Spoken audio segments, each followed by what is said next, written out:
ini adalah latihan stoikiometri asam basa tahap yang kedua atau bagian yang kedua. Sebanyak 20 ml larutan asam nitrat 0,5 molar direaksikan dengan 10 ml natrium hidroksida 0,5 molar. Nah, campuran tersebut bisa dinetralkan dengan menambahkan barium hidroksida 0,1 molar sebanyak berapa mililiter. Nah, yang pertama kita harus tuliskan dulu reaksi antara asam nitrat dengan larutan natrium hidroksida. Asam nitrat itu HNO3 direaksikan dengan larutan natrium hidroksida. Reaksi antara asam dan basa hasilnya adalah garam dan air. Kebetulan di sini garamnya terlarut. Koefisiennya juga sudah tepat.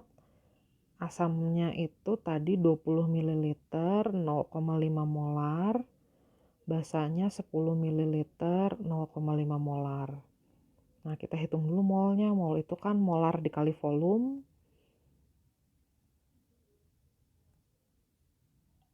Baru kita hitung mula-mula reaksi dan sisanya. Ternyata HNO3-nya itu mula-mula jumlahnya 10 milimol.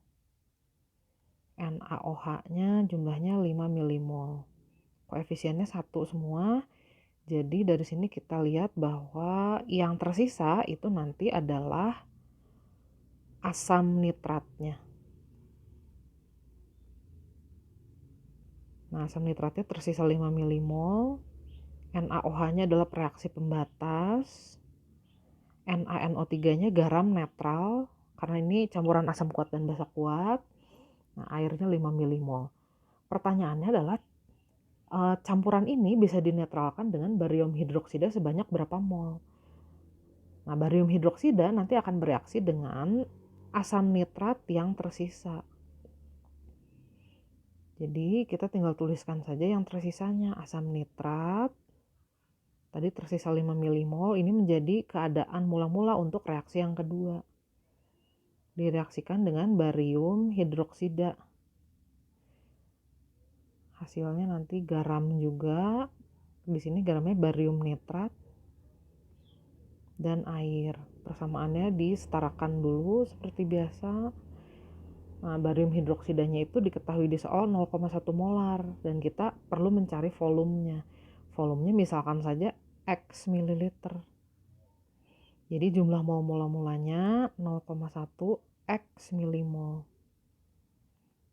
Nah, supaya netral berarti keduanya harus habis. Harus tepat bereaksi. Nah, kalau dua-duanya ingin tepat bereaksi berarti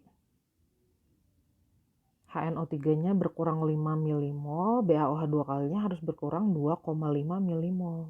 Karena kan koefisiennya 2:1.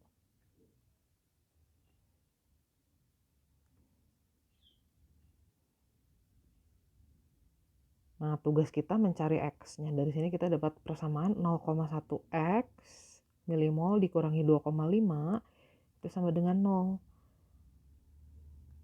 Jadi X-nya atau volume BaOH yang diperlukan adalah 25 ml untuk menetralkan campuran. Yang kedua, kita mempunyai sampel bermasa 10 gram. Nah, sampel ini diketahui mengandung kalsium oksida, tapi tidak seluruhnya kalsium oksida. Jika direaksikan dengan asam nitrat, maka akan dihasilkan 2,4 gram gas hidrogen pada keadaan 1 atmosfer dan 27 derajat Celcius. Kita diminta menghitung persentase kalium oksida dalam sampel. Jadi kalau saya gambarkan misalkan ini sampelnya itu 10 gram. Nah, kalsium oksidanya itu hanya sebagiannya. Jadi ini pasti kurang dari 10 gram. Nah, kalsium oksidanya itu kalau direaksikan dengan asam nitrat, asumsinya hanya kalsium oksidanya yang bereaksi dengan asam nitrat. Jadi sisanya dari sampel ini dianggapnya pengotor, itu tidak bereaksi dengan asam nitrat dan menghasilkan gas hidrogen. Jadi kita bisa tuliskan begini reaksinya. Ini ada nitratnya larut ya. Seperti ini, disetarakan dulu persamaannya. sorry. Ini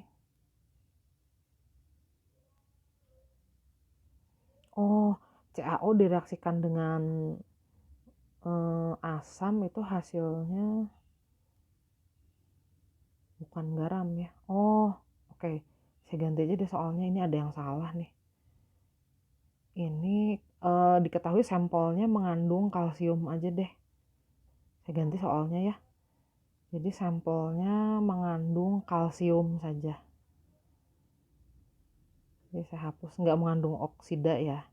Yang ditanya persentase kalsium dalam sampel. Kayak gitu aja. Nah, jadi sampelnya mengandung kalsium. Kalsium kalau direaksikan dengan asam nitrat nanti hasilnya adalah, nah ini baru benar nih. Jadi kalsium nitrat bentuknya larutan dan gas hidrogen. Gas hidrogennya itu katanya 2,4 liter. Tekanannya 1 atmosfer. Suhunya 27 derajat Celcius atau 300 Kelvin ya. Nah, kita ditanya persentase Ca-nya berapa dalam sampel. Oke, kita hitung ya. Sorry ini kehapus 40 harusnya. Oke, yang bisa kita hitung dulu adalah kita bisa menghitung dulu jumlah mol H2 dengan cara pakai persamaan gas ideal. R-nya anggap saja 0,08, V-nya 2,4 liter, R-nya 0,08, suhunya 300 Kelvin. Jadi kita dapat jumlah molnya 0,1 mol. Nah, ini berarti Ca-nya dalam paduan ini adalah, dalam sampel ini adalah 0,1 mol juga. Karena koefisiennya 1:1 dengan gasnya. Nah, jadi kalsiumnya kalau mau kita hitung masanya adalah 0,1 mol dikali AR-nya. Jadi 4 gram. Nah, kalau kita ditanya persentase kalsium dalam sampelnya kan totalnya 10 gram. Massa kalsiumnya 4 gram. Berarti kalsiumnya itu kadarnya 40%. Oke, ini tadi soalnya ada yang diganti ya. Jadi sampelnya mengandung kalsium saja. Lanjut, berikutnya nomor 3, gas amonia sebanyak 24 ml direaksikan dengan larutan asam klorida. Seperti kita ketahui nanti hasilnya adalah garam amonium. Persamaannya sudah setara. Nah, gas amonianya 24 ml. Keadaannya sama kayak tadi, 1 atm 300 Kelvin. HCl-nya 0,1 molar 100 ml. Kita ditanya jumlah mol garamnya. Jadi berapa jumlah mol NH4Cl-nya. Pertama kita hitung dulu molnya, kita konversi dulu. Karena ini dianggap gas ideal, berarti kita bisa hitung dulu jumlah molnya. Tekanannya 1, V-nya 24 ml, R-nya 0,08, T-nya 300 Kelvin. Berarti jumlah molnya adalah 24 bagi 24 berarti 1 milimol. Nah, kenapa dimasukkan milimol? Karena tadi V-nya juga dalam mililiter. Nah, sementara kalau HCl mau kita hitung molnya, caranya adalah mengalihkan molar dikali volumenya. Molarnya 0,1, volumenya 100. Jadi 10 milimol. Nah, baru saya masukkan ke perhitungan. Ini mula-mula 1 milimol, HCl-nya 10 milimol. Kita ditanya berapa mol garam yang terbentuknya. Reaksi pembatasnya jelas NH3 ya. Nanti akan ada sisa 9 mol HCl. Nah, jumlah mol garam yang terbentuk adalah 1 milimol. Berikutnya, sebanyak 1,06 gram padatan natrium karbonat dilarutkan dalam air sampai 100 ml. Kemudian dari 100 ml itu diambil 10 ml dan direaksikan dengan asam klorida. Kita diminta menghitung volume gas yang dihasilkan. Nah, pertama saya gambarkan dulu nih. Kita membuat larutan natrium karbonat. Aduh, susah banget ya bikin bagus.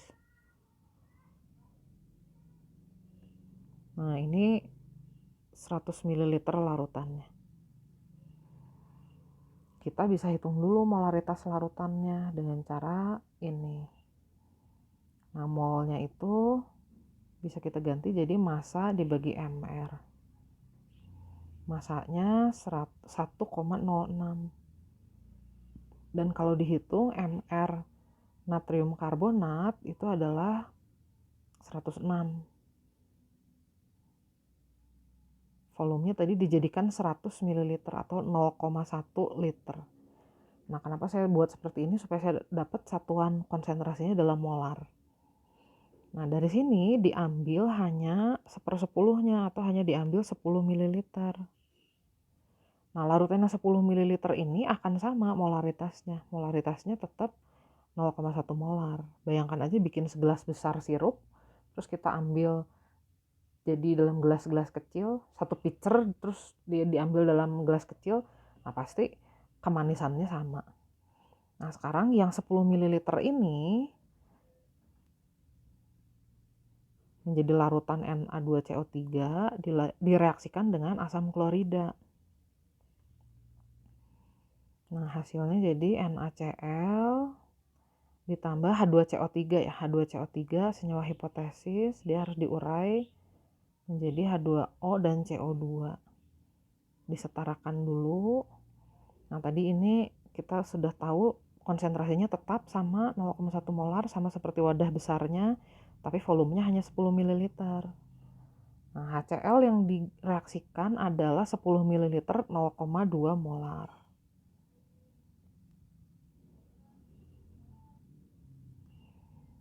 Tugas kita adalah mencari volume gas yang dihasilkan pada keadaan STP atau volume gas CO2.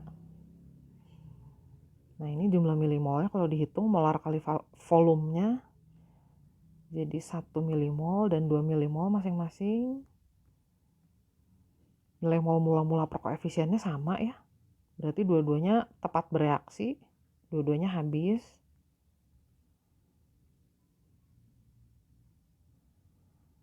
Tujuan kita mencari volume gas yang dihasilkan, gasnya gas CO2. Keadaannya keadaan STP, jadi volumenya adalah N dikali 22,4 atau 1 dikali 22,4 atau 22,4 mililiter. Nah, karena N-nya dalam milimol.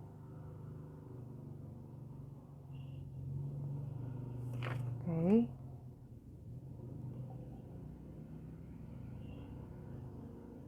Berikutnya nomor 5, kita diminta menghitung massa endapan yang diperoleh jika direaksikan larutan perak nitrat, perak Ag+, nitrat NO3- dengan asam klorida HCl. Nah, ini hasilnya adalah AgCl. Ingat, Cl kalau ketemu sama Ag mengendap. Cl kalau ketemu dengan Ag, Hg, Pb, dan Cu mengendap. Kemudian dihasilkan asam nitrat. Asam selalu larut. Jadi tugas kita adalah mencari massa AgCl. AgNO3-nya 100 ml 0,2 molar. Asam kloridanya 100 ml 0,2 molar juga. Nah, kita cari mana yang habis. Ini kebetulan jumlah keduanya mula-mula 20 milimol. Koefisiennya kebetulan sama juga. Ini berarti dua-duanya tepat bereaksi.